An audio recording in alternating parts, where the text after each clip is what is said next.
Welcome back for another episode of Branching Out with Sierra. In today's episode, I have a special guest, someone who I've been working alongside for a couple of years now and I've learned so much from. He is the Vice President of Distribution for Orgill's East Region, working out of Inwood, West Virginia. And I've learned a lot through just conversation with him when I'm visiting their organization, their distribution center. I've learned a lot about how to lead with a coaching mindset. We've had great conversations over the last couple of years. And then he said some things that really stood out to me, some leadership principles that I thought were well worth sharing. So I invited him in today to share a little bit about his own leadership principles, how he manages others, works alongside them, and share a little of his journey. So thank you, Jack, for being here today. I'm so glad that you're here. Thank you for having me. This is going to be fun, I promise. Okay. Sounds good. Okay, so I'd love for you to start by just sharing a little bit about your background, where you're from, where did you grow up, and a little bit of your journey, because I know you've got over 40 years in distribution, right? So a little bit of your journey to VP at Inwood. Okay, and you say we only have, 4 hours? Yeah, I know you can talk. Yeah. I know you have it in you. Well, originally I grew up in just outside of Boston, Massachusetts. And I went to, after high school, I went to live with my uncle and Uncle Sam. Uncle Sam! Yeah.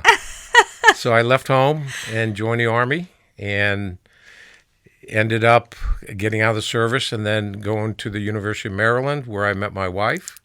And she's from this area, from actually near Camp David, which is near Thurmont, Maryland. Oh, yeah.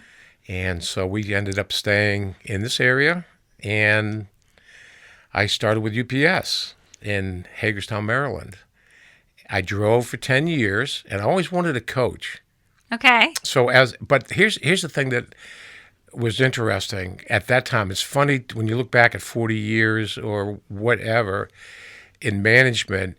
When I first wanted to go into management, my idea was I need to learn every job. Mm-hmm.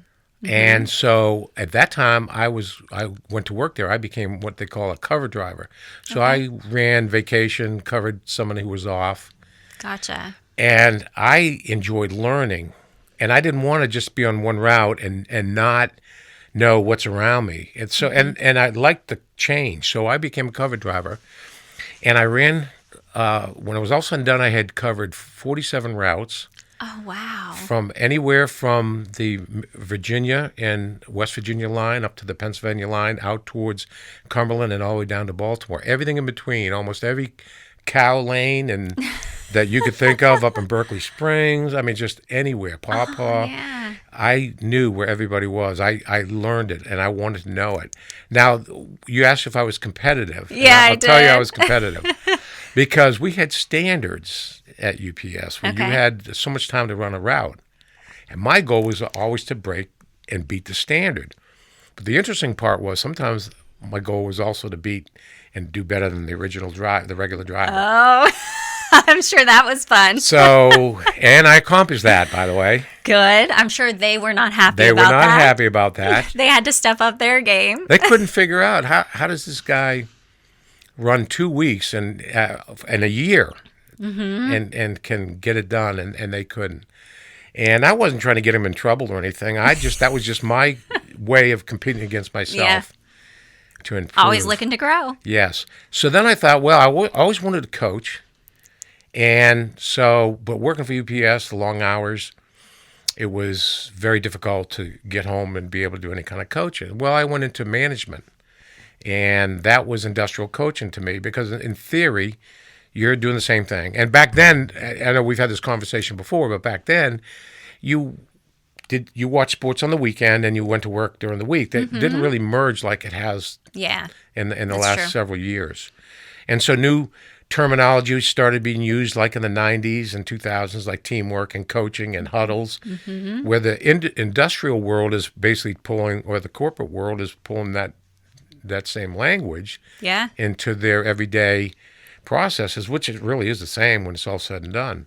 So I became a supervisor. I was a supervisor. I was in loss prevention there for 3 years, which was probably one of the most intriguing jobs I ever had because I got a chance to work with the DEA and got a chance to work with the Secret Service because telecommunication fraud, credit card fraud, all those things are in their jurisdiction. Oh, okay. And that was UPS interesting. delivers people order with a credit card. There's credit card fraud, and there's bad checks, and it's just crazy what goes on out there. I'm sure.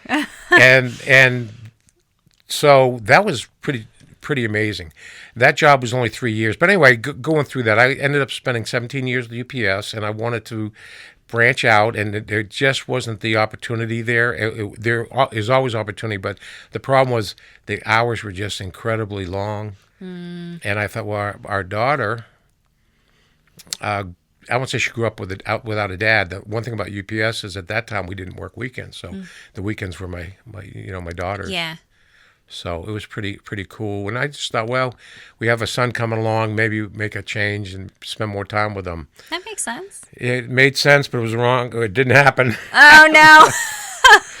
Because everywhere I went, I guess I'm an overachiever. You are. I know that. And so when everyone else was gone, I'm trying to learn more. You know, it's really interesting. It was really, really cool. And that's just the way I try to learn. When I was a cover driver, and I'd be delivering, say, to Frederick, and there's new development going in, and I would take my break or take time from my break and go into the construction trail and talk to them and see what the names of the roads are on the maps that they have, because they weren't posted yet. They weren't on the streets. And I kept a book, and I kept them all down. Well, every morning in our pre-work communication meeting, which was 3 minutes long, they talk about 3 points, and then they have a safety tip, and then they would say, well, we have this one street, no one knows where it is. Does anyone know? And I would say, well, it's such and such a place. And the regular driver goes, nah, it's not there. And I don't know how many times I fooled them. Not fooled them, but I had the answer before they did because I took the time to learn that. Because I had to jot everything down. We didn't have computers. We didn't have laptops. So I made my own route books. And that way I could know if it was a difficult, in Berkeley Springs, you go down this one lane, and you get down there about a mile, then it splits off in a fork, and then you go down another mile, and the house is on the right or left, and there's nothing's marked. So I would make my notes, so if I covered again, I could deliver, because at that time you couldn't just leave them at the door like they do today. You had to get a signature. So I was always overachieving, and I wanted to learn that. So that's what happened. So when I left UPS, got in my other, next stop, I learned that I want to learn more about the job. So that's how it evolved in each step of the way. And one of the things is that, I learned along the way, if I want to be at that next level, I need to act like that next level. I need to think like that next level. I need to perform like that next level, even if I don't have the proverbial stripe. I'm not at that next level.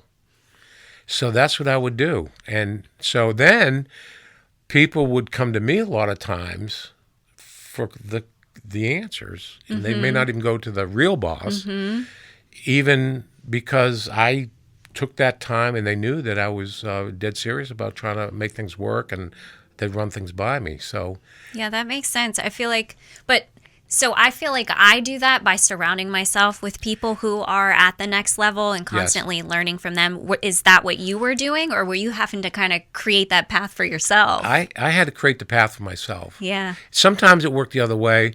Unfortunately, sometimes it's human nature that sometimes people want to hold the information. They don't want to share it, because then it could jeopardize their future if someone else has that information. Where there was a philosophy at one time, I don't know if it still exists out there. I'm sure it does. Probably, spotty out there in certain places. The more information I have, the more important I am. And so, that institutional knowledge that I have, I'm the only one, and I'm really needed. Yeah. And that's not good management. That's not good management. You've got to be able to share that information to build the strength of that person, the department, the company, and you've got to have people that know more than just, because there's not one person that knows more than all of us. Yeah. So I pull that information from all over if I can. Yeah. No, that's great. And you're right. That thought process is still out there. I come across it from time to time. But I want to go back to your journey for a minute. So next stop was it True Value? Did I make that up? No, True Value. I went to True Value. I had a couple small stops in between, but I ended up at True Value. What did you do there? Same thing. Kick boxes and lick labels. They are actually Orgill and True Value were actually competitors at the time. Okay. And True Value, I didn't even know anything about Orgill. They came into this area in 2000. And when I was with True Value in 2000, when we would be at driver safety meetings, they would always list the competitors and where we fit in, and True Value, that is, where they fit in with the competition. And Orgill was down here. Yeah. And people goes, well, what's an Orgill? They didn't even know what Orgill was. So they're going, what's an Orgill? And just 25 years later, our sales are higher than True Value. So we have gained that momentum and the market in this area. Yeah. And one of the reasons, I think, is because of the quality of the people that we have with the company. It's a privately held company. It is just unbelievably run from a financial standpoint, and just they take care of their people, they take care of their customers, and a lot of companies talk about taking care of your customer is king, but Orgill really does emphasize, and that is really, really a priority, is to help our customers be successful, and that is huge, and then take care of your people. And so Orgill has really grown, and we don't advertise. If we advertised, I don't know if we could handle the business. Yeah. Yeah. Wow. Yeah, there aren't that many businesses out there that don't advertise. Yeah. So we're growing. We're now the oldest in Orgill in Inwood, West Virginia. Now has become the oldest American U.S. distribution center of the 8. We just opened up the one in Tifton, Georgia. You've been there? I'm about to. You're about to? Okay. Yeah. December will be my first trip there. Okay. They were the first one after they left Memphis. Okay. And that was in 1996. Oh, okay. And then there was an acquisition and then there was us in 2000 in Inwood. And then it just went on. And so we're only 25 years old. We celebrated our 25th anniversary this past July. I have the really cool coasters. Right there. Yeah. I have some over in the other office too. Yeah. Yeah. Yeah. So awesome. We're doing well. And it's crazy. It really is the growth and that we've seen in 25 years. Yeah. It says a lot about the leadership. Yeah. It does. So let's talk about your leadership style. How did those formative years as you started this journey, like even back at UPS, how did that impact your leadership style today? Well, again, I learned that becoming a leader or a coach or an industrial leader is not knowing everything. You've got to be able to delegate. You've got to surround yourself, as you mentioned, with good people, knowledgeable people. And I used a lot of the good and the bad because everybody is either a good example or a bad example, in leadership. You could be both. And I'm sure I've been both and maybe still am both at some times. But one of the things that was probably the most, effective or impressionable moment when I was in loss prevention with UPS, I had a manager that I thought was a people person. Okay. He was great. He wasn't back then. We're talking back in the 70s where you used a chair and a whip to get people to do things. He wasn't like that, and he just had a way with people. He knew how to motivate people, and was pretty. But I got disappointed in him one time because I said to him, I said, Phil, I need to have 3 days off, and he said, would you mind telling me why? Because it was a little off the schedule of a vacation. I was vacation. I said, well, my wife's having surgery, and I need to take the time off. And he said, no. And that about devastated me. And I said, that kind of was like, you're kidding. He just destroyed in one word. He destroyed all my feelings about him or my assessments about him, but I didn't listen long enough and I wasn't patient long enough.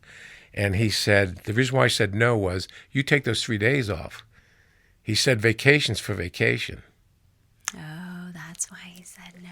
That's why I said no. And I'd never forget that. And he cared about his people.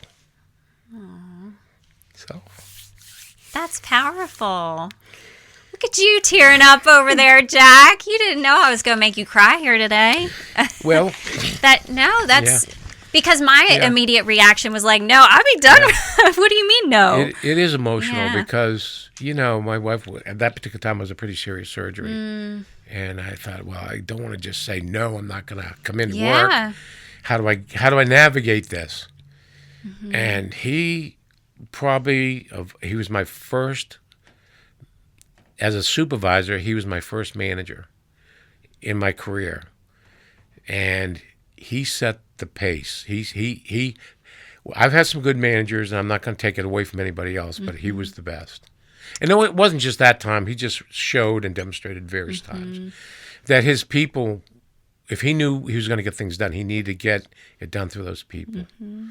And that's why I feel strongly about, people move the numbers. Yeah. If you move the people, you move the numbers. And that doesn't mean you give them everything they want. Mm-mm. It doesn't mean that you are too weak to discipline them or those sort of things. It's just that people, and the coaching style that I tried to learn from back at that time from him was, and again, that was the time when people were harsh. Yeah. As far as leaders, and if you didn't like it, it had someone else take your place. Mm-hmm. And I just thought it was amazing that he did that. And so when I look at people and I try to understand them, when people come to work, and this is I've gathered this over the years, they've usually got about 5 things on their mind when they come to work every day. Okay. They have their physical body, like, okay, I'm not feeling good today. I got this sickness, I got this ailment, I have this whatever. Mm-hmm. It might be something to do with the physical body. Mm-hmm. It may be something emotional. It may be something to do with relationship. Mm-hmm. It may be financial. It may be spiritual. But those are the 5 areas that I think most human beings are either in a storm, going into a storm, or coming out of a storm. And that's really what life's all about. Yeah. It's coming into a storm, going in a storm, you're in the storm, but don't worry, somewhere down the road you're coming out of that storm. Yeah. But then you got all 5 of them in different forms. They're coming to work, and they come in, and you say, Sarah, how come your production was bad yesterday? Oh, yeah. And boom. Yep. They're gone. You lost them. Mm-hmm. That's all it takes. That's all it takes. So how do we do that? And we're not talking about just recently where it seems like we're coaching and we're leading more on. We supervise people back in the day. It seems like we're supervising emotions. Mm-hmm. So, but I think if you take that whole, in my mind, and I don't know, I didn't get that from anywhere. It's just from my experience. I pulled those 5 areas in. That someone's always dealing. If you look at it, they're always dealing with something. If you're talking to them, I got my car broke down and I got to walk and I don't have the money to get it fixed.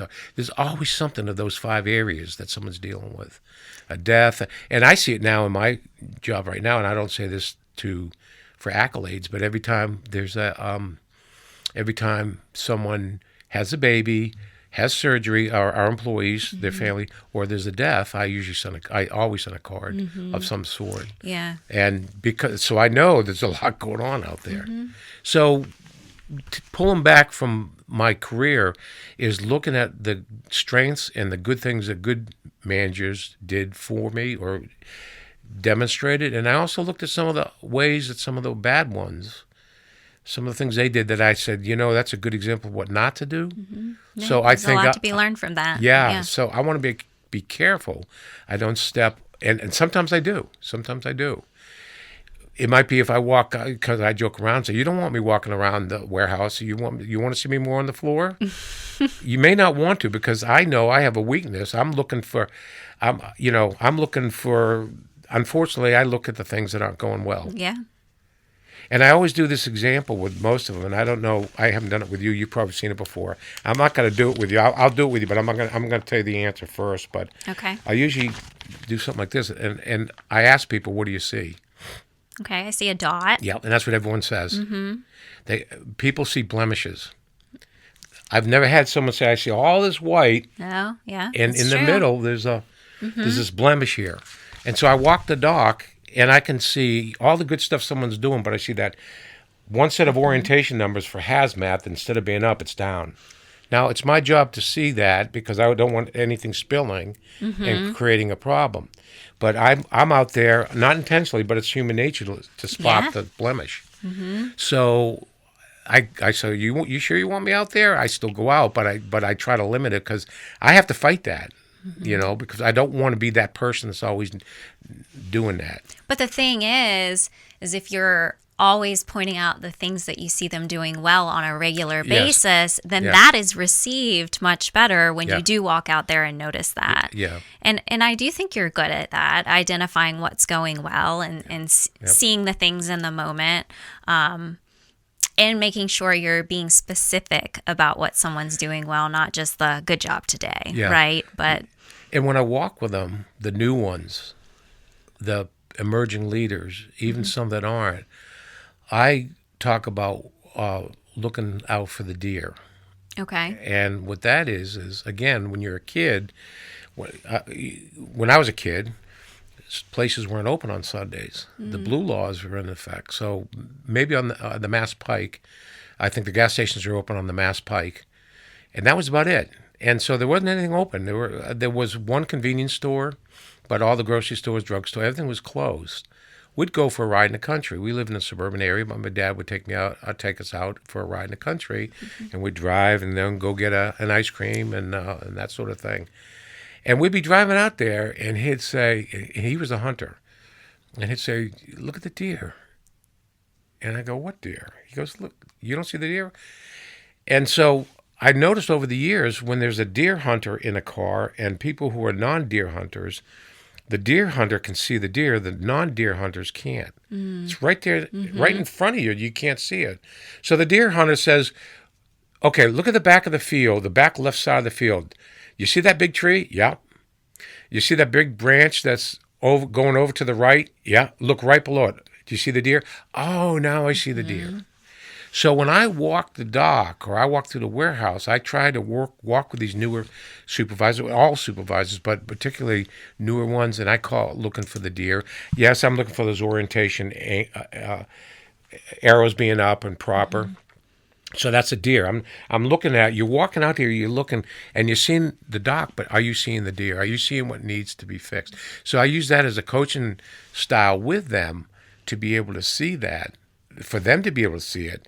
So yes, when I do come back with that, you're right, it is. But I try to be careful not to do that too much.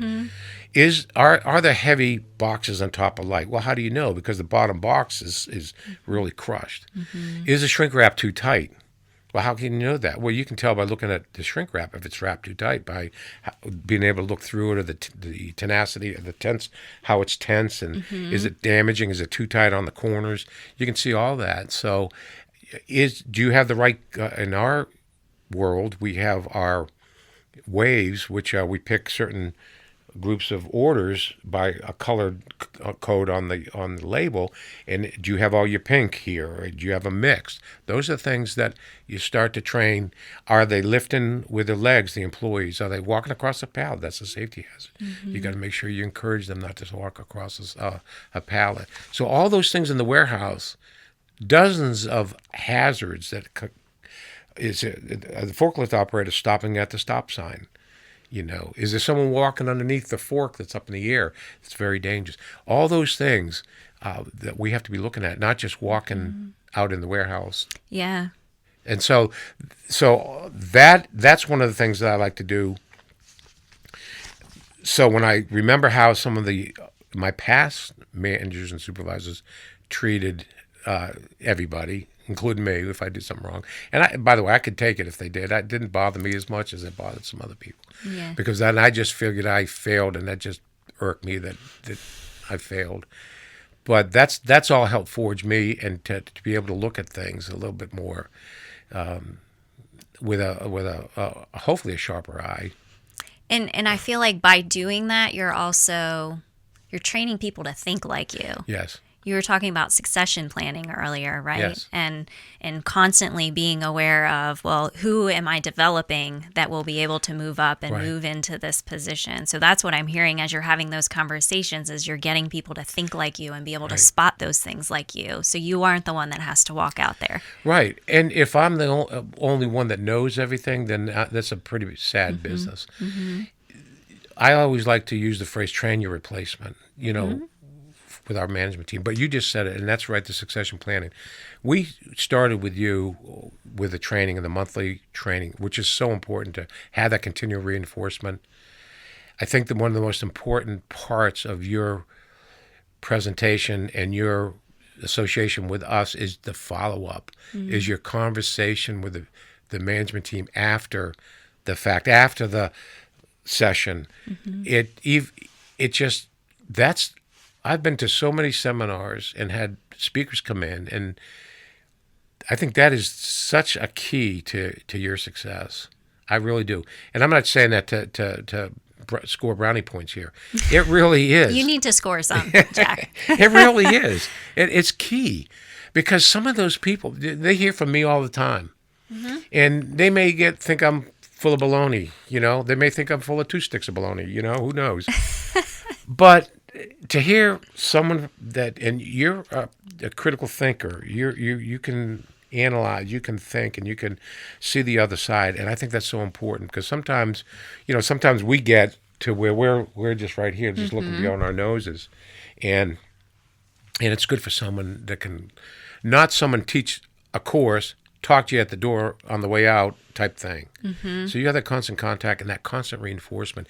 And it is so necessary. As I say before, we were talking out here about baseball players, professional baseball players, that have to have those at-bats. They practice after 20 years. They still have to practice.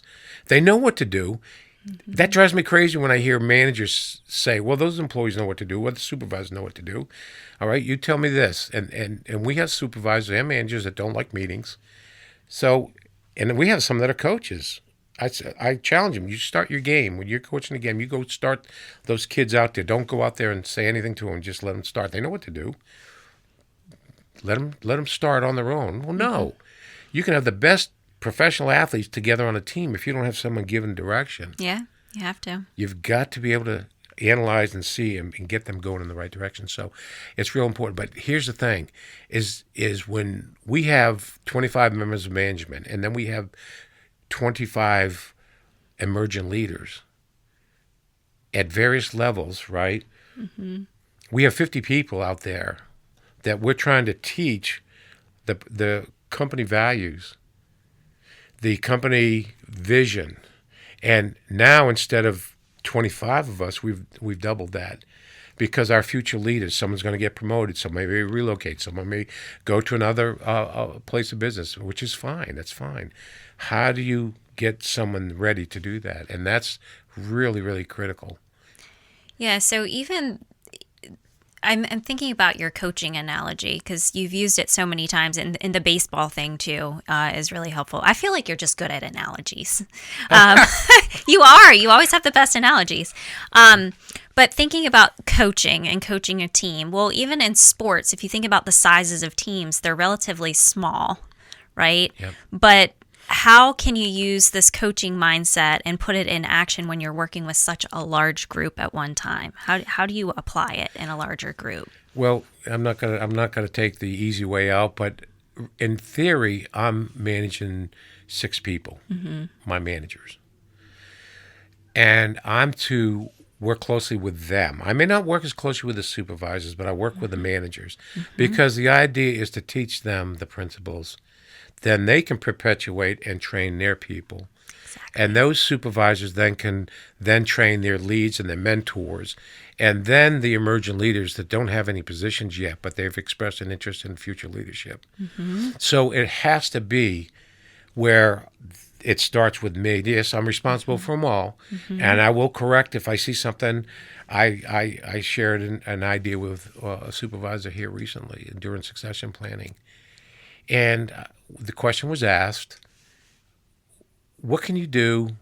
What are you going to do to prepare yourself because this person expressed an interest in upward mobility? So how are you going to get ready for the next step? You're going to wait till the opportunity, then go, okay, I want to put my name in that? Or because opportunities are open to those who are prepared. So are you going to prepare yourself? And this person said, well, I can take online courses. I can keep going to, Sierra's classes, which this person doesn't have an option. I was going to say, you can keep going. I can take a class at Blue Ridge. And I said, okay, those are all good. But here's what I want you to do. Here's what I want you to think about. Commit to something. What are you going to do? Could you. Not could you. And I said, it's real easy. It says, set yourself in a mindset that you're going to do something every week. Start off small. If it's a Saturday morning, if it's at your lunchtime, put it in your calendar like you're blocking out an appointment for 15 minutes. And do one of the videos that we have. We have train track video. We have your a lot of stuff. We have books. We have, and whatever it is that you're trying to do. If you're trying to work on software, are you trying to learn how to deal with difficult employees? Whatever it is, if you want to review, because everything that we've done, Mike has recorded. Yeah. Everything we have, our sessions now, we have to get some better, equipment so we can do better at some point, be able to make it easier to Yeah, I was thinking about that. I need to like mic up, by the way, when I'm there. I think so. Yeah.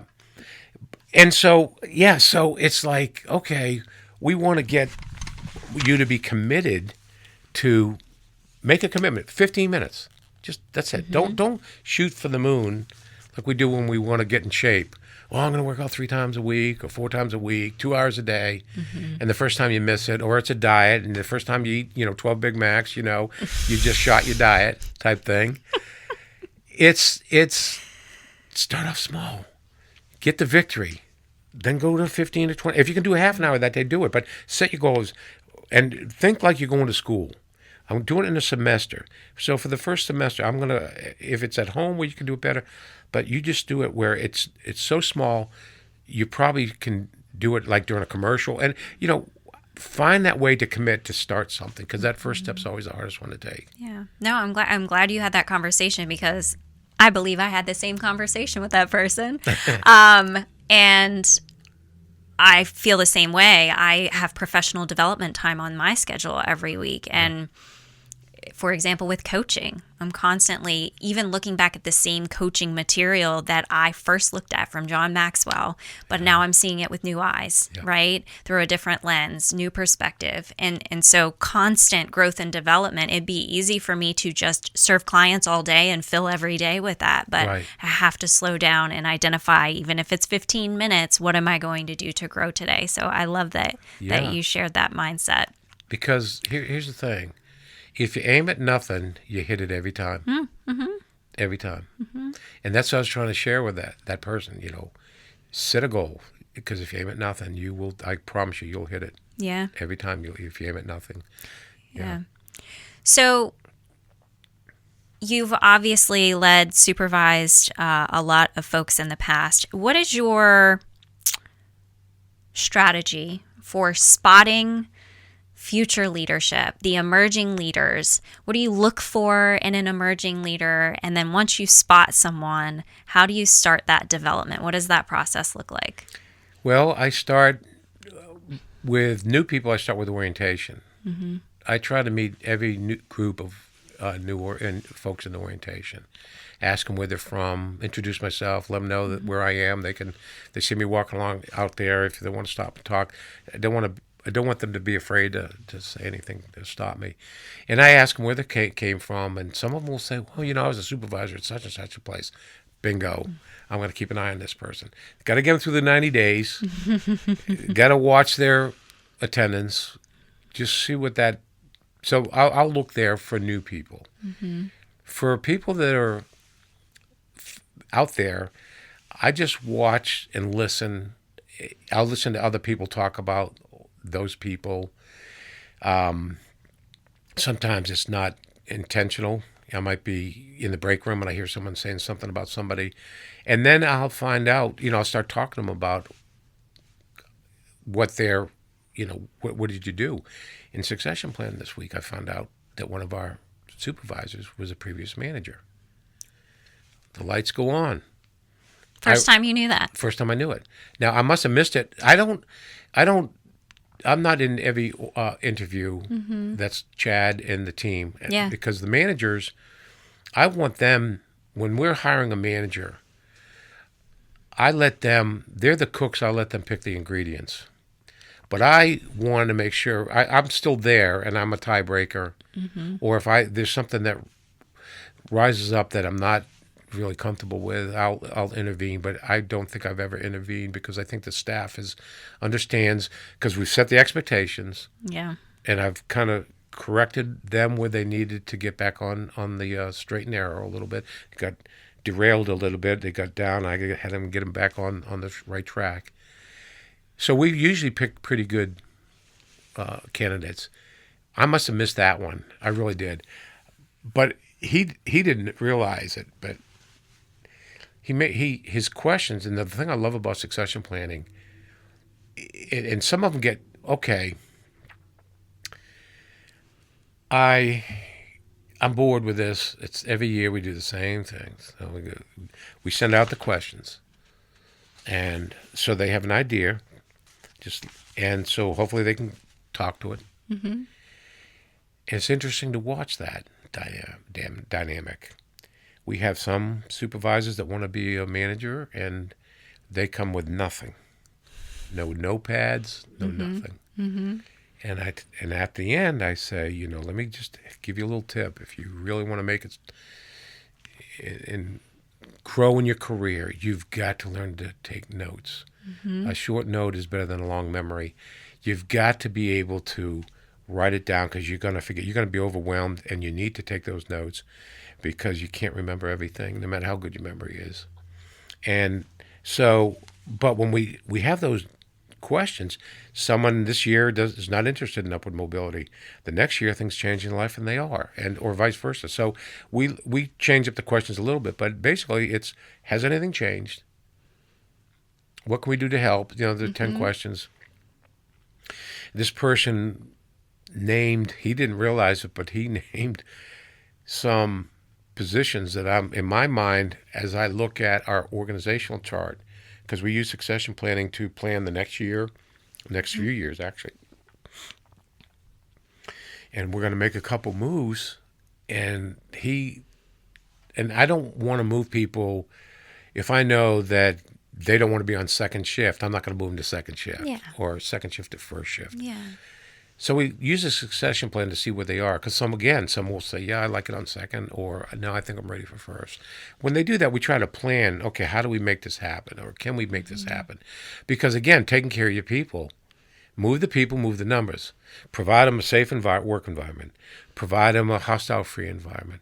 Provide them with a fair wage. Provide them with a work-life balance. Provide them with good leadership. Provide them with dignity, even when disciplining them. Provide them with being able to administer company disciplines equally and equitably as much as possible. All these things are so important. To have a positive work environment. And we're not going to win everyone, but that's not the goal. The goal is to be able to.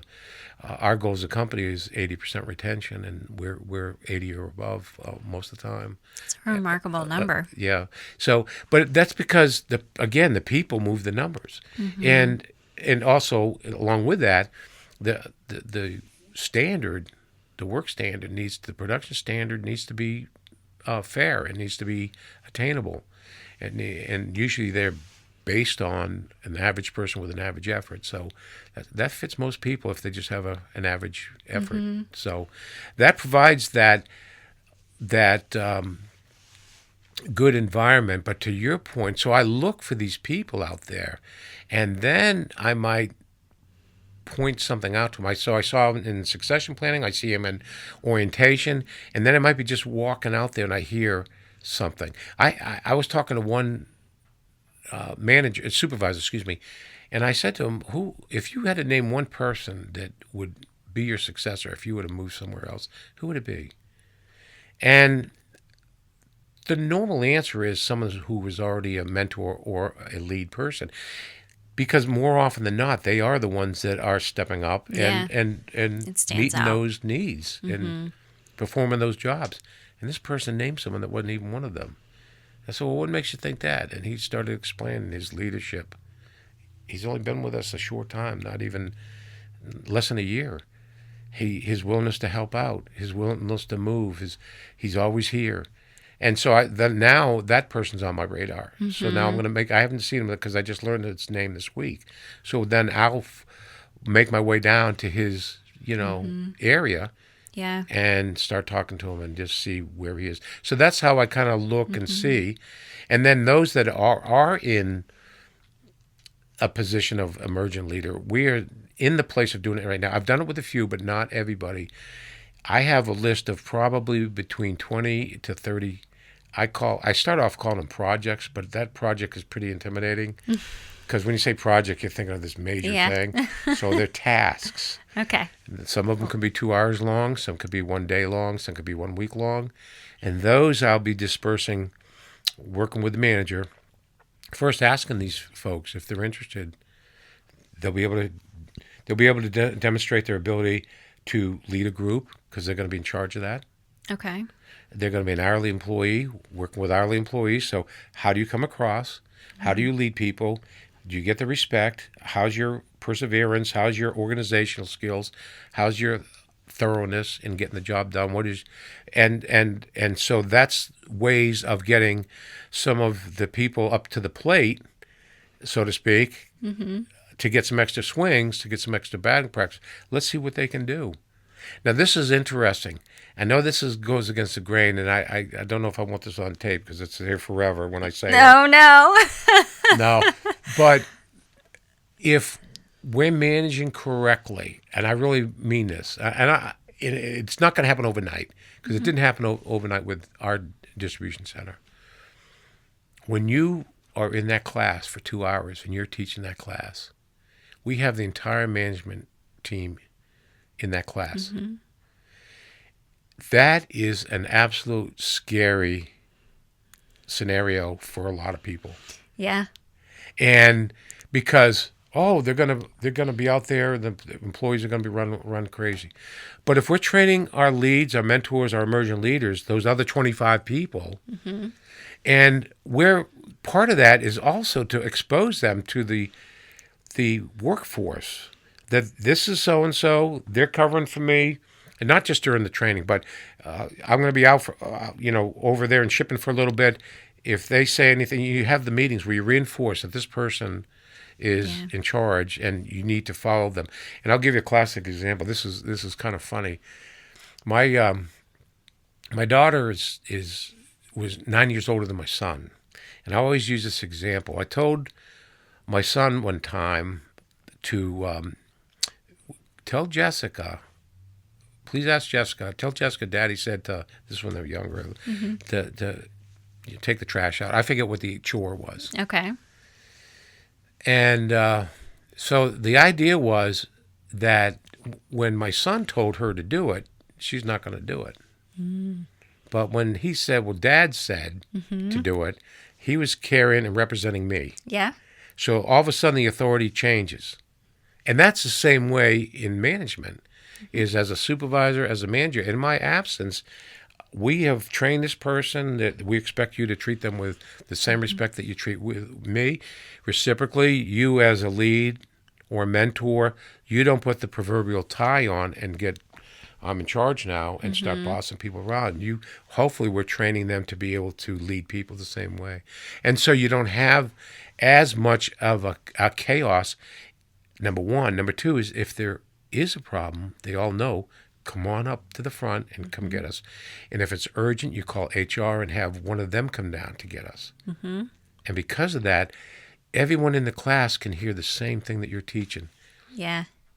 Yeah, it's a big deal. And I remember you saying in the beginning, having all of them in there at once, it was a little scary. It was. But I feel like over time, the trust has been built that Yes. the place hasn't burned down while while everybody's up there. And I'm not naive enough to think that everyone's being perfect. But the idea Yeah. is we still have to. How are you going to deal with that person? Are you gonna tell them, hey, come on, let's get the job done. We can all get home sooner. The more we all participate, and so identifying the people out there listening, trying to see who that good leader is, give them some tips, and avail myself to them is one way I try to develop. And it's a long process, by the way, to develop good leadership like this. It is a process. Yeah. And I feel like you're giving them the opportunities to step up and show what they're capable of too. And reciprocally, what they're not capable of doing. You know what? I had no idea management was like that. I want nothing to do with it. And that's okay. Yeah, but they wouldn't have known it if they didn't try. Number one, they would have known it. It saves their integrity a little bit, or their embarrassment. I've had that happen where someone was promoted and they weren't ready and they quit. Not here, but in another place. I was at another place, and I basically tried to do my own training. I try to be Sierra and Mike and me at the same time. Because I've always had a passion of coaching. Yeah. So I did well, how about just being you? But being it was late 2000s, 1990s rather, excuse me, like 1998. And I had this lead that I did the same thing. You put him out there, and I let him have. It was a light day of the week. I said, "Okay, I'm going to let you run everything. I'm here, but I'm going to let you run. I'll let everyone else know that he was going to be calling the shots." And anyway, he got it. It got to his head, and he almost had a rebellion on his hands because he was telling everyone, "You do this, or you're going to be in trouble." Oh my! Well, when we got together at the end, and I met with him at the end of the day, and said, "Well, let's talk about it." And he goes, "Well, how do you think I did?" Because he was so proud. He thought he'd pulled the whip out. He cracked the whip. Yeah. And I said, Dave, no, you didn't do well today. And I went through and walked him through it. And about a week later, he said, I don't think it's really cut out for me. And he ended up continuing to be a real good worker there, very valuable employee, but he was out of he thought it was maybe different than what it was. So I think it protects the company, it protects the individual as well. Yeah. Yeah, good point. So you've kind of shared the look-fors for good leadership, like when you're looking for leaders, like in Orgill specifically. But what are some of the non-negotiables in strong leadership? What stands out to you as these are must-dos? Well, no, absolutely number one is integrity. Okay. That has to be number one. And that is, I hold myself accountable beyond what I would expect anybody else. And that way I can look at the guy in the mirror and know that I'm not being hypocritical. Although there may be times I may come across that way, not intentionally. But, for example, if I'm walking out in the warehouse and I see a piece of paper on the floor, I'm going to pick it up. I probably pick up more paper than anybody there. I'm not complaining, but I want to set the example. If I can pick it up, you can pick it up. If you have 300 people picking up 10 pieces of paper in a day, there's 3,000 pieces of debris that we didn't have to stay later in the day to pick up because we pick it up as we go. Yeah. Type thing. So integrity. If integrity is doing something, whether anyone's looking or not. And so if I'm going to drive the speed limit in the parking lot, I expect everyone else to do that. I'm going to do that. Do I have to start doing that? I'm sorry. Because it's really funny when we talk about the parking lot, because when the safety committee meeting, people start talking about, well, this person did this and this person did that, and the safety committee members are all hourly folks with some management. And I said, well, it's real important that we all set the example, right? And they go, yeah. I said, if any of you, we're all in the safety committee, right? Yeah. We want everyone to be safe. Yeah. We want everyone to go home the same way they came to work. Yeah. So anyone wants to come and stand at the window there with me? My desk looks right out of 3 stop signs. And I said, there's a sign out there that says, it's got 4 letters on it. It says STOP. I think it should say YIELD. And I know what they're doing. There's no traffic coming. I get all that. But the bottom line is I still stop. Yeah. Only because if I'm going to expect someone to stop and I'm going to make that a point, I want to set that example. Now, that may be extreme, but that integrity is something I have got to. So that for me, that's number one. Number two is treating people right. I'm not sure if there's a right word for that or one singular word, but if a member of management does not treat our people right, then I have a real problem with that.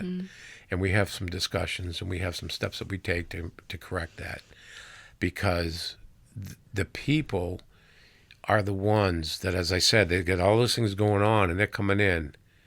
They got enough going on, and then we treat them with disrespect. And I know there's sometimes that my wife will say to me, "Honey, are you mad at me?" Because I may look mean and I may be intense. No, or I say something, and so I'm sure I might give the same impression. I think as human beings, we all might have slip from time to time. But I think taking care of our people, taking care of our customer, number one, that goes without saying. We got to take care of our customers. A lot of customers, as I said, a lot of companies say the customer's king. But Orgill does a wonderful job making that really, really, really strong. And that's number one. We've got to take care of our customer. But taking care of our people is number two. And without them, we can't take care of number one. Yeah. So non-negotiable, you treat an hourly employee wrong, we're going to have to correct that quickly. And I get involved with that, with HR on that. And I'm not trying to, be proud about that. It's been rare, but we still deal with that. So thinking about something that comes up all the time, especially when someone is being told that they need to lead more like a coach, right? Is, coming alongside them, understanding what they're going through, thinking about those 5 things you're talking about. How do you balance that with also accountability? Show that you care. I care about you. I realize things are going on, but also here's the expectation, and I need you to be functioning at this level. How do you find that balance? It's treating the people with respect and with dignity, even when disciplining them. So we set the expectation.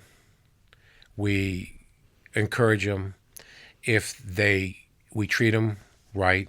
We give them those things that we were talking about: a safe work environment, a hostile-free environment. We do all those things, and if they fail or they don't meet the expectations, what can we do? We take steps to correct that. We will send the supervisor out with that person, typically, to see if we can identify that they're taking too many steps or they're touching something too many times. For example, on the shipping dock, if a loader touches handles 1,000 boxes in his shift by loading them on pallets, and they touch them twice, that's 2,000 boxes they've touched, or 3 times. So when you take that box and you put it on that pallet, the goal is to leave it where it is, not touch it again. Yeah. And sometimes you have to rearrange a little bit, and that's understandable. But you minimize that. So do they even realize you're doing that? And so the observer, supervisor, can see that, and then we correct that behavior. Now, the second thing we do, backing all the way up, there is proper training to begin with once we start somebody. But assuming that they know, by treating them right and talking with them and getting to know them, all those things, even those 5 things, sometimes they'll share something what's going on, and we can talk through it a little bit. So once they get a comfort level of that we're not out to get them type thing, that, wow, he really cares, we offer the coaching. And something that's really interesting, sometimes we don't use a supervisor or a lead or a mentor. We say that's their job, is to train the people right and correct them. But sometimes, do you feel more comfortable? Do you have someone that you would like, who's an hourly employee, that's really good, maybe your friend, maybe somebody else that's not your friend, but just someone else who's not a mentor or a lead, would you feel more comfortable with them walking with you and see if they can identify? So we try to That's good. give them that option, and so those are some of the steps that we try to take, that they know that they're being held accountable, yet there's still they're getting to know them and trying to understand and work around all that. And the other thing that's really interesting, and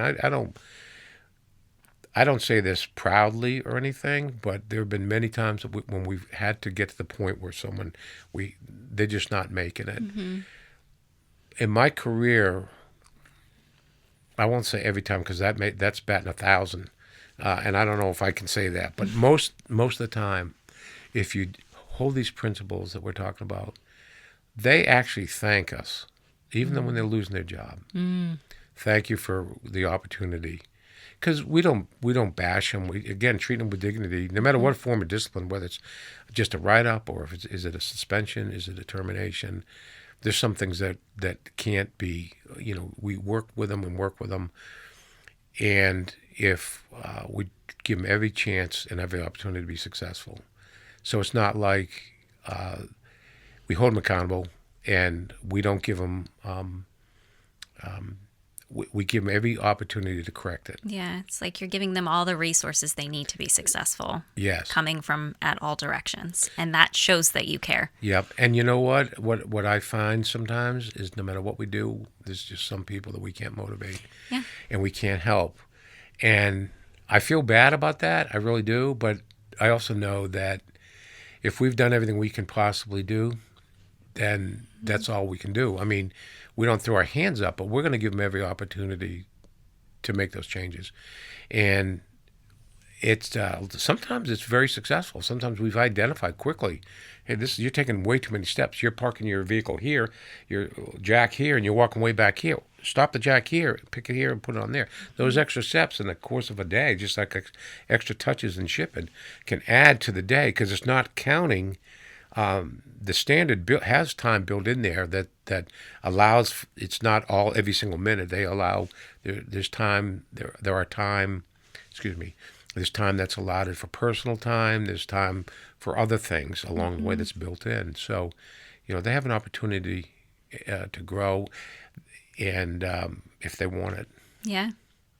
Awesome. Thank you for sharing that. That's really helpful. So how would you say that you've gone about building this culture where people aren't just coming there to perform, but they really want to be there every day? They're going to bring their best every day. I know not everybody is going to do that, but is there anything in particular that has worked for you to help motivate people to come in and be at their best? I don't know if it's anything that I've done personally, well, maybe a little bit personally, but we have a little bit of something for everybody. Not everyone likes to golf, but we have a golf outing. Not everyone likes to participate in the Halloween contest, but we had one today. I missed it. And there's one at 3:00 for the second shift. Not everyone likes to maybe participate in a walk for a particular cause, but we have those. Not everyone wants to participate in cleaning up Table Station Road, but we have a group that cleans it up twice a year, and we get our name out there. Yeah. So I think part of it is getting people involved in niches that's they like. We also do cookouts and things like that everyone enjoys. Who doesn't enjoy a good cookout? So I think that's part of it. The other thing I think that has really helped us, and that's something that we've always done, we contribute to the community, to the local schools when we have some things that we can contribute, like Gatorade or something like that, or grass seed for the fields that still have grass and they're not artificial grass. And so we try to get involved with the employees and their kids if they're on a travel team. So there's an events committee that we have as well. Not everyone's on it. This year, last couple of years, we broke it out to where we have some members of the hourly folks on it, which is what I wanted to have, not just, management pontificating, this is what we're doing. We wanted participation from folks that are out there as well. So they're on that, and we meet at least once a month, and we plan the whole year. We plan and budget and stuff like that. So that's kind of fun. I think that helps people coming to work, and we have contests all throughout, like safety contests. If they win, that group gets whatever they want. If they want pizza, they want something from Bob Evans, whatever. So there's a lot of stuff that goes on, and it makes it fun. It's not everyone likes it. I had a guy that was probably the best worker I ever saw. I won't mention his name. He's no longer there, but because he started his own business. Amazing employee. Never, was friendly to everybody. Never missed work. He always beat production by beyond anything anyone. His quality was great. Everything about him was great. He's a safe operator on the equipment, but he said that's what I get paid for. So he never participated in any of the stuff that he was entitled to. But so not everyone wants that. Yeah. But I think having a little bit of everything going on and coordinated, not just all over the place, because I think you can oversaturate as well by having too much. Yeah. And then people get tired of it. So it's a delicate balance to get that. And I think it makes it fun to come to work when you could do some of that stuff, at least for a lot of people. Yeah, I feel like it makes it feel like family. And Well, yeah. you don't know what their situation is outside of work, and maybe they need that, Yeah. in the workplace too. Well, it's actually a good segue because today's Leadership Unscripted has a little bit to do with motivation too, motivating people. So for listeners who have not heard Leadership Unscripted before, these are listener submitted scenarios, challenges that folks send in just to request a little support with something that's going on. These are anonymous, so we don't share a name, and I always just choose a random name. So I always look at my books and choose something. This one is from Adam. All right, Adam says, my team seems unmotivated lately, and I've tried everything from recognition to incentives. It works for a week, and then we're right back to square one. How do I create motivation that actually lasts? And I feel like that's what you were just talking about, is getting them involved in not just coming to these events and finding events that they enjoy, but being a part of creating the events and planning them. Yes. Sounds like one great strategy. Yes, that's after. Yes, that is probably in my mind, to answer this question exactly the way, not copying you, but getting their buy-in. Not necessarily, okay, I like golfing, so I'm going to go golfing or this or that, but say to the group, say to the team, what is it that we can do to make things better? If you had one thing that we could do to make your job better, and it's not pay me more, or it's not they just send a check home, but seriously, get them involved and the buy-in, because when they do that, there's ownership. I've seen that over the time when you get their involvement, and that's one reason. If you would talk to our management team, at least the managers, we don't. I can sit there and make every decision if I wanted to, but I don't. When we discuss something, particularly policy or something we need to change or something that could be sensitive, we go around the table. And I'd say, okay, what do you all think? And so initially when I started this, the managers, you'd have one or two that might speak up, and the rest would be quiet. So then I just started going around the table. What do you think? What do you think? Tell me what you think.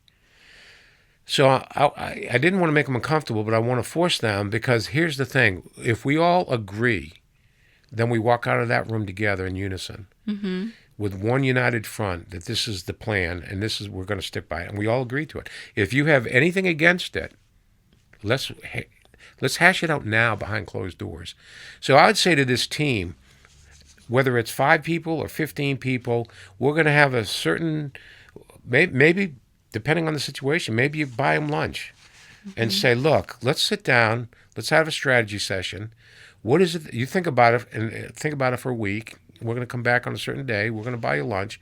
Let's put together a plan. Let's see what we can do to make it more fun, make it more productive, make it safer, whatever the areas that they seem unmotivated.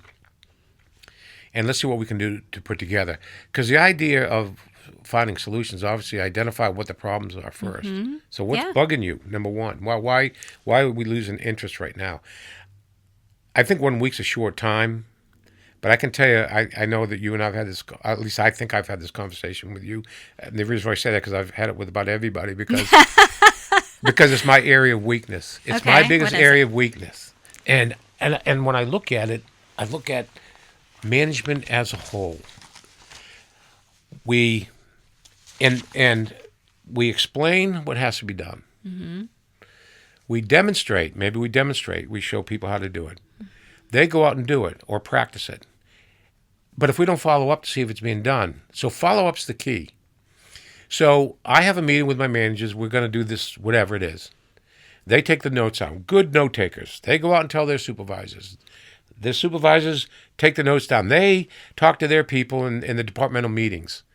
They check the box. Yes, we announced it. We posted it on the board. That's done. It's over with. And that's it. That's as far as it goes. Yeah, you never hear about And it. if you don't follow up like you do with the meetings to reinforce the teaching that you just gave, or us following up with what we just said we need to do, the follow-up is the key. And that's when I say that's one of my weakest areas, I do try to make it a point to follow up. I do take, copious notes to make sure that I can go back if I'm missing something.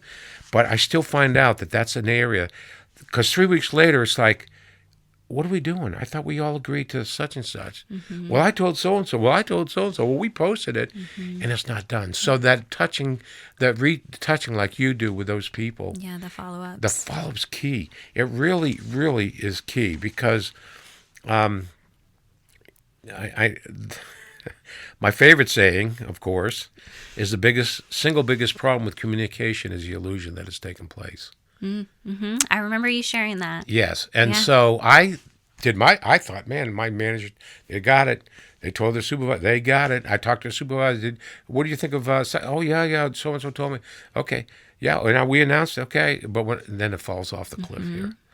And I think sometimes part of that is it might be me in one area of my DISC assessment that it pointed out is that I think people know what I'm talking about. Yeah. And that's part of the problem is me. And I'm going to give you another example that I don't know if I ever shared this one with you or not. This is a new one, okay? Okay. Lots of stuff as I look back. As a kid, I had this trash can. Did I ever tell you about the red trash can? No.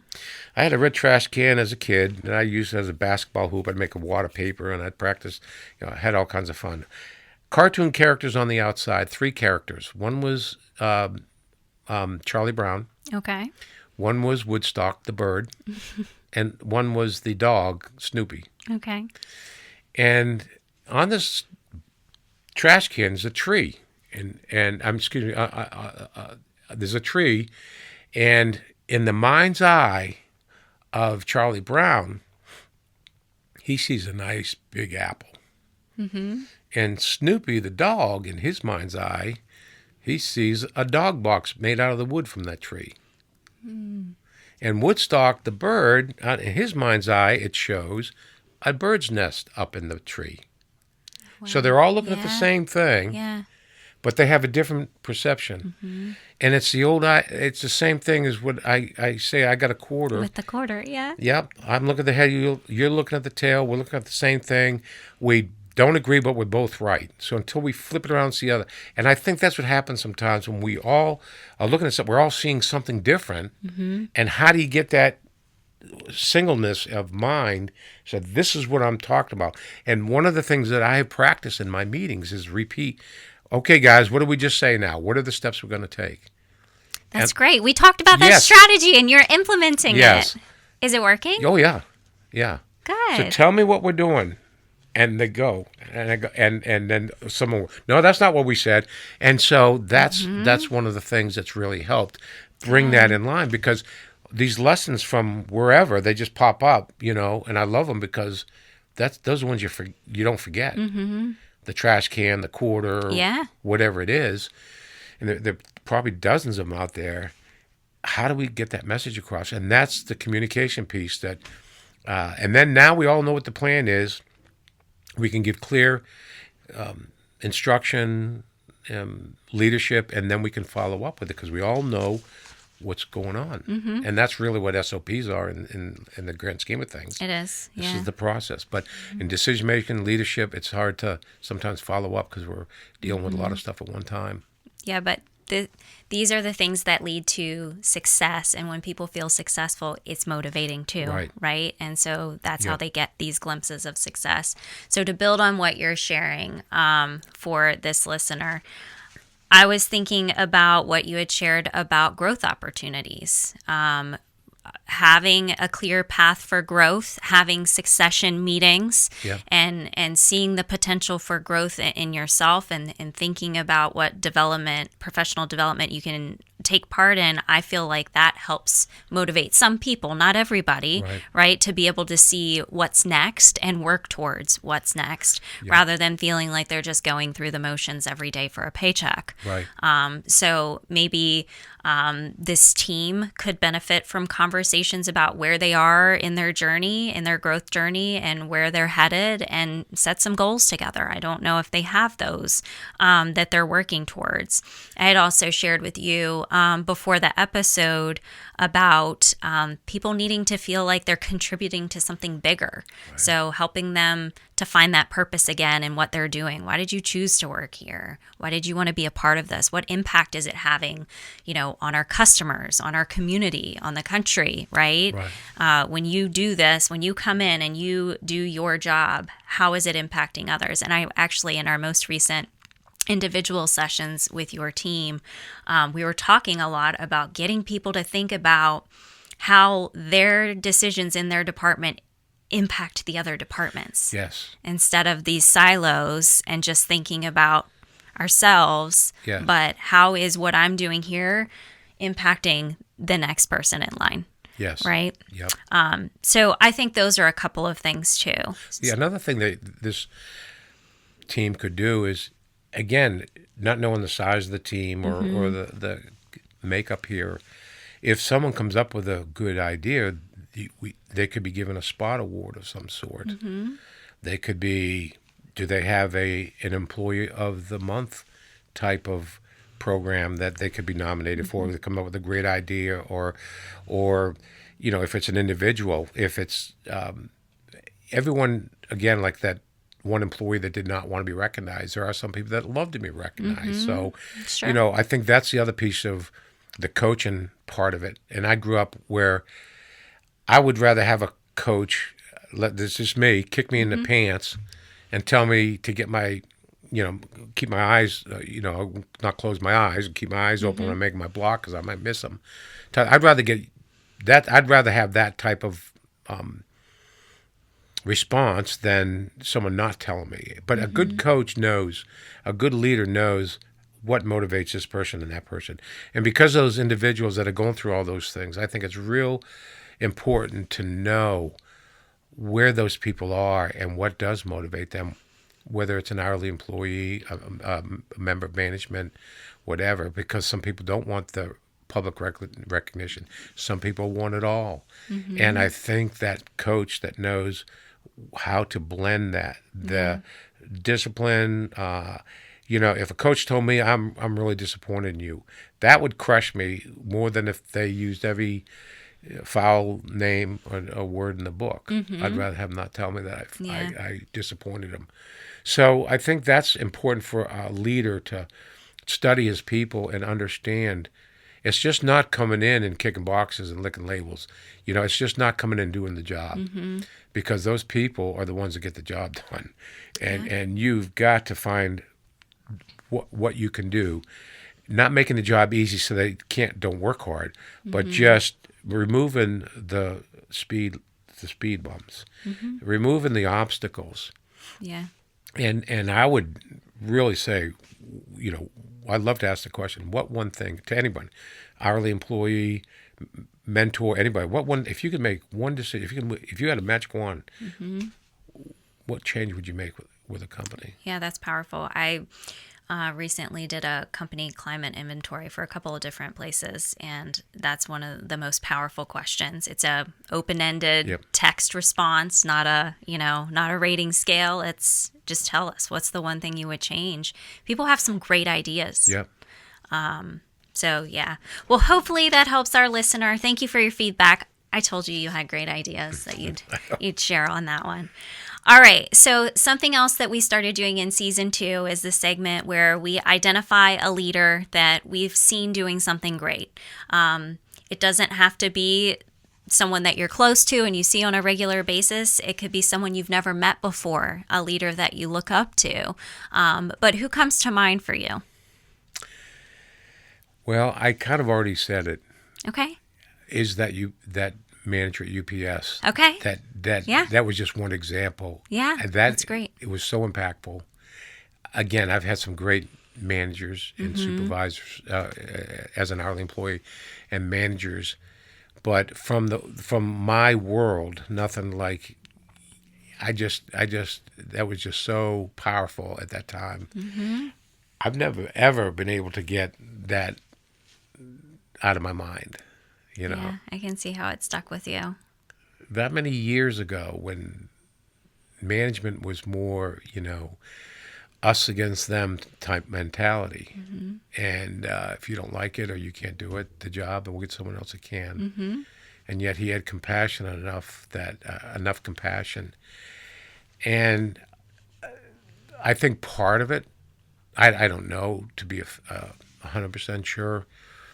His wife actually, I didn't know it at the time, but his wife actually had passed away. He was 34 years old at the time. Wow. From cancer. Oh, that's So tragic. he had a real, I think, compassion for people in their families. So when I told him, the surgery that my wife needed, Yeah, I'm sure he that. was pretty compassionate. And I think sometimes when we go through things in life, that helps us forge and make our ideas so we're not as coarse and knocks the rough edges off us, I think, sometimes.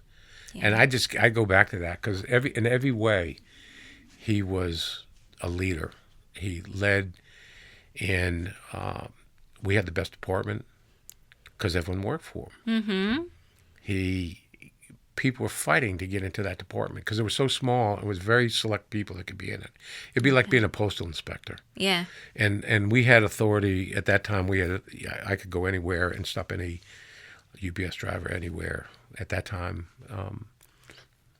and inspect his vehicle or whatever, because there's a lot of stuff that went on outside of delivering packages that we had to investigate. So he was just people just wanted to get into that department. It was only a 3-year. They only allowed at that time, and things may have changed, but they only allowed you to be in there for like 3 years because I think it got pretty intense, and you really couldn't grow anywhere. He was the manager, and there was only one manager, but because it was so small and so, I won't say elite, but I think it was pretty elite. But yeah, he's that leader. Yeah, no, that's a great example. Yeah. Well, I have to choose someone every week. So I always try to think in the last week what has popped out to me. So the one I'm going to focus on this week, so I just got back right before you got here. I don't know if I told you. I was in Franklin, Virginia this week. Yes. For a client. Yeah. And working with a team, we did a group workshop, and then I did individual sessions. And it blew my mind the number of years that some of the team members have been there. But what stood out the most to me was one individual. She had been at that location for 38 years, and she was the one who asked the most questions, wanted to grow the most through the experience. She knows that she's retiring in 2 years, and she could easily just be checking the boxes and going through the motions. But she really sought to learn and understand and figure out how she could grow through what we were talking about. Called me back into her office for a second conversation. Like, have you thought about this? How does this impact the team? and just embraced it. So I was thinking about those that are just starting their journey and have so much to learn, versus someone who's at the end of their career and has been somewhere and has so much industry knowledge and could easily say, no, I've been there, done that. I know all there is to know. She was just so open-minded. So I just want to give a shout out to her. She was amazing. And I feel like it's the same thing that you do. Yeah. I mean, you have always been open to learning since the day I met you. We sat down, we did a disc. Yeah. I talked to you about areas for improvement. You have always openly said what your opportunities for growth are. I can be a better listener. I can do a better job of communicating and making sure that people know what I'm saying and I'm getting my message across. You've been great about that too. So it's the same kind of thing. I'm always impressed by the leaders who, no matter how long they've been doing it, want to continue to grow. Yeah, I always say there's not one of us smarter than all of us. Yeah, and so we can all grow and need to continue to grow. Yeah, for sure. Yeah, it's a good one. Okay, so I always end with a branching out challenge, and that is I ask my guests to share based on what we've talked about today. What do you want to challenge our listeners to do? Well, I think I think I've said it enough here, but Beat it in one more time. I want to beat it in one more time. I think, without a question, is to understand that people move the numbers. And if you move the people, you will move the numbers. And you will get the quality, the production, the safety, the attendance. But it comes from everything we bundled up and talked about, treating with integrity, giving them fair expectations, giving them a safe workplace. That is, give them a hostile-free environment, giving them an opportunity to grow. And I just really think that we so focus on moving the numbers instead of moving the people who move the numbers.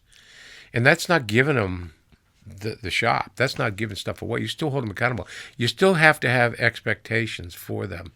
Because high expectations. People like high expectations. Yeah. Well, people need expectations. I'll give you one last example. Okay. I'll take it. And if I had a board, it'd be easy to show you. But I could see if I can paint this picture. So you've got the schoolyard, this piece of ground that's at the school. And it butts up to Route 11 here, maybe. Okay, so a teacher has fourth graders out for recess. And so the teacher's not going to allow the kids up against close to Route 11 because one of them may forget where they are and get out there. So they keep them way back here. Yeah. If you put a fence up, if you put a parameter up, if you put a border up, if you put boundaries up, they now can go right up to that boundary. So with those boundaries, it creates freedom. Yeah. And just like kids, when our kids grew up, the more you showed your responsibility, the more privilege you have. It's the same thing. It's a great example. So people by nature want structure, and people by nature need structure. And so how do we do that in a way that we can give them as much freedom? And that's when I talk about move the people, move the numbers. That's all kind of part of it. Give them, you trust in them. You tell what the expectation is. You follow up with them. You do all those things, but they want that structure, and you got to have that structure, and it leads to success every time. That's awesome, and I could paint that picture, and it's a good one. That's going to stick with me. Thank you for sharing that. Okay. What is something that you really wanted to share today that you didn't get the opportunity to? Anything you need to get off your chest? No. I can only say, and I really do mean, I really appreciate what you have done for our team, and thank you. I'm behind you 100%, and I know you're going to do well in the future. I think the key, I just, why someone else? Maybe they have, maybe they haven't. I don't know. I'm not in your field, so I don't know, and I don't want to step on anyone's toes if they have. But I think your presentation, I think, is really good, and your following up is the key. That's the piece I don't see a lot, Yeah. or I don't hear about. Yeah. And that is so crucial. And the other thing is, I think what happens is, and I'm not just saying it, but you have a passion for this too. That counts too. It's not just, okay, this is my job, I got to do this, and okay, all right, we're going to go through, I'm going to show you this video, and okay, let me ask these questions. And you're very impassioned about it. And I think that really, really helps sell what we've heard a million times. And lastly there, when I get annoyed sometimes, not annoyed, but disappointed in members of management that say, I've had that training so many times. Well, if you look on any kind of website of any kind of any topic, whether it's YouTube or anything like that, of how to deal with difficult people, how to prioritize, how to interview, what not to say, what to say. There are 9 million videos out there. And the reason being is because we need it. We need to practice. If we could master it, we'd only have 1 or 2 videos out there. So when you come in with something, it's like, okay, well, we've heard that before, but you make it different. And that's what you got. That's the key. And then the follow-up is the key as well, is take that same material and make it palatable and applicable, because there are different people at different levels, whether it's that new emerging leader, it's their first class, or that 25-year person that's had these in college but thinks they arrived. They still need to learn something. Yeah. So to get something off my chest, I think I'm just looking forward to the future to see what you can do for our company. I know what you've done already, so I'm looking forward to seeing what's going on. Well, thank you, sir. It's been a blessing to work with you Yeah. and run into you in the grocery store now and again, too. Well, thank you so much for being here and taking time out of your day. I do appreciate it, and I know our listeners will find value in listening, too. I'm sure as soon as this is released, you're going to have the whole DC listening to this. Oh, I don't know. I don't know. It wasn't as bad as you thought. I know. But no, thank you for having me. I appreciate the opportunity. Of course. And thank you for listening through to the end of the episode. We hope you found value. And if you did, share it with somebody. If you heard something that you liked, one of the many amazing analogies of Jack, share it with someone and see what they can learn from it as well. As always, we release a new episode every Friday at noon Eastern Standard Time, so be sure to subscribe so you get those notifications. Be on the lookout for them. And if you want to submit a scenario or challenge for us to unpack on an episode, you can shoot those to info@branchingoutpodcast.com. If you'd like to be a guest on an episode, go to branchingoutpodcast.com and go down to the bottom. There's a guest application. I'd love to have you. And any topic ideas that you have. I want to be talking about the things that are important to you, so you can be applying them not just in business but in life as well. So thanks for tuning in today, and until next time, keep branching out.